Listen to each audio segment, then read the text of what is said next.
Dictation start होगी 3 second बाद।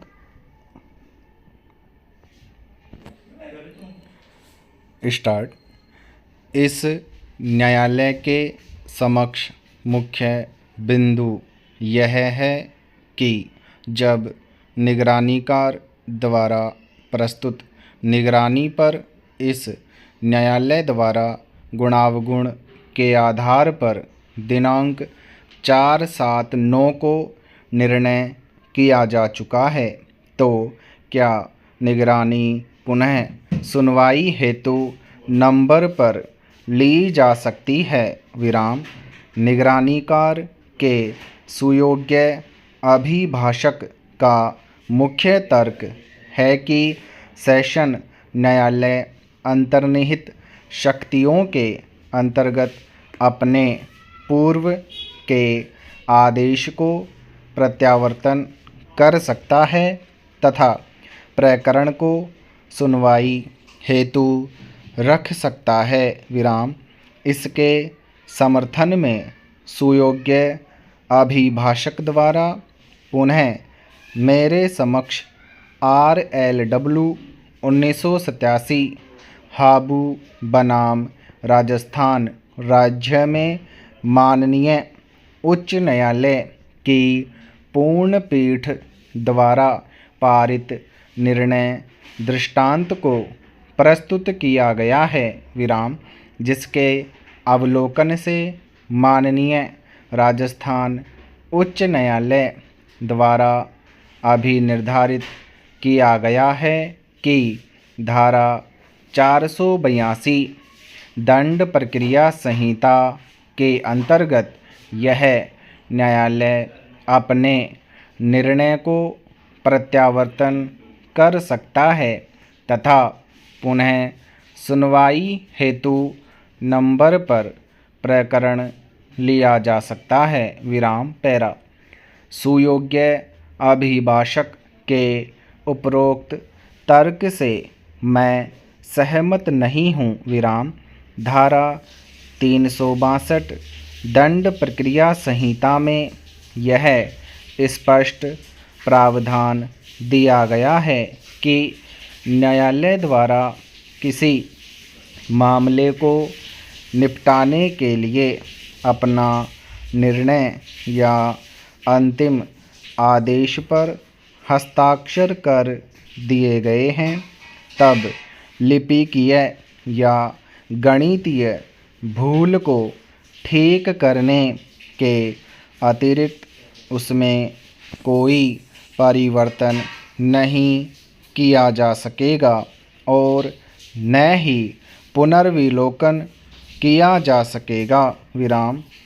माननीय राजस्थान उच्च न्यायालय के जिस दृष्टांत को निगरानीकार के सुयोग्य अभिभाषक द्वारा प्रस्तुत किया गया है, उसमें माननीय उच्च न्यायालय के लिए धारा 482 दंड प्रक्रिया संहिता के अंतर्गत दी गई अंतर्निहित शक्तियों के अंतर्गत उच्च न्यायालय किसी निर्णय को प्रत्यावर्तन कर सकता है, अभी निर्धारित किया गया है। सेशन न्यायालय को धारा 482 दंड प्रक्रिया संहिता के अंतर्गत अंतर्निहित शक्तियाँ प्रदान नहीं की गई हैं। AIR 1962 सुप्रीम कोर्ट पृष्ठ 1208 संकटा सिंह एवं अन्य बनाम उत्तर प्रदेश राज्य में माननीय उच्चतम न्यायालय द्वारा इसी प्रकार के प्रकरण को निर्णीत करते हुए यह अभी निर्धारित किया गया है कि यदि यह मान भी लिया जावे कि सेशन न्यायालय को अंतर्निहित शक्तियां हैं, तो भी वह धारा 369 सपठित धारा 424 दंड प्रक्रिया संहिता के प्रावधानों के अंतर्गत पारित किए गए अंतिम आदेश को पुनः सुनवाई हेतु नहीं ले सकता है, क्योंकि अंतर्निहित शक्तियाँ वह करने के लिए नहीं है जो कि दंड प्रक्रिया संहिता के प्रावधान करने के लिए विशेषतः रोक लगाते हैं। विराम। उक्त दृष्टांत के प्रकरण में भी सेशन न्यायालय के न्यायाधीश श्री तेजपाल सिंह द्वारा अभियुक्त एवं उसके अभिभाषक की अनुपस्थिति में अपील का निर्णय कर दिया गया तथा अपीलार्थी की ओर से बाद में प्रस्तुत प्रार्थना पत्र पर प्रकरण पुनः सुनवाई हेतु रखा गया था। विराम। पश्चातवर्ती पीठासीन अधिकारी श्री त्रिपाठी द्वारा अपने आदेश में यह अभिनिर्धारित किया गया कि उनके पूर्व पीठासीन अधिकारी का आदेश विधि के प्रावधानों के विरुद्ध होने से शून्य है, अतः अपील पुनः सुनवाई हेतु नहीं ली जा सकती है। विराम।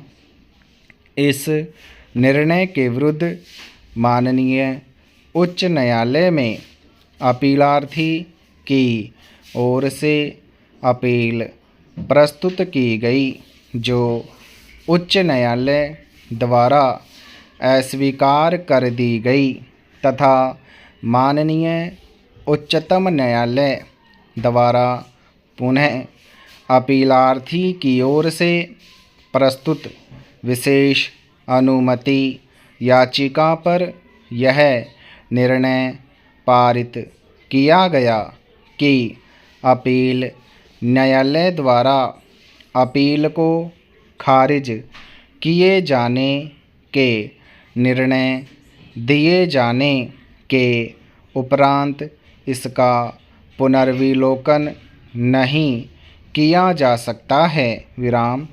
पत्रावली के अवलोकन से इस न्यायालय द्वारा निगरानीकार द्वारा प्रस्तुत निगरानी दिनांक 4/7/2009 के विस्तृत आदेश द्वारा गुणावगुण के आधार पर निर्णित की जा चुकी है। विराम समाप्त।